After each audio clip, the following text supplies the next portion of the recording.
Bagi mereka yang berpendapatan lebih RM10,000 sebulan, menyimpan emas bukan sekadar gaya hidup yang mewah. Ia adalah strategi kewangan yang bijak dan berwawasan. Berikut adalah 5 sebab kukuh mengapa golongan berpendapatan tinggi perlu menyimpan emas untuk membina kehidupan yang lebih stabil dan berjaya. Pertama, perlindungan terhadap inflasi. Emas terkenal sebagai aset kelas inflasi. Ketika nilai mata wang yang menyusut, emas mengekalkan nilainya atau malah meningkat.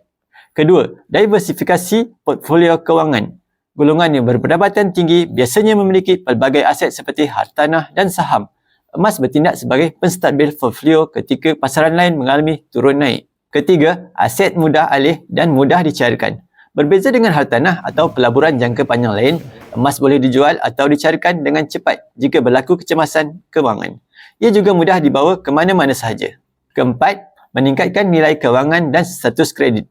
Menyimpan emas menunjukkan kestabilan kewangan dan disiplin dalam pengurusan aset. Ini boleh membantu dalam urusan pinjaman atau pelaburan besar kerana institusi kewangan melihat simpanan emas sebagai tanda kekuatan kewangan anda.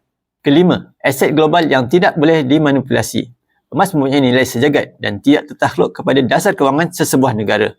Ia tidak boleh dimanipulasi seperti mata wang fiat, menjadikan aset yang dipercayai dan dihormati di seluruh dunia. Bagi mereka yang ingin alihkan sebahagian simpanan anda dalam bentuk emas, boleh klik link profil, daftar secara percuma dan saya akan bimbing anda sebaiknya.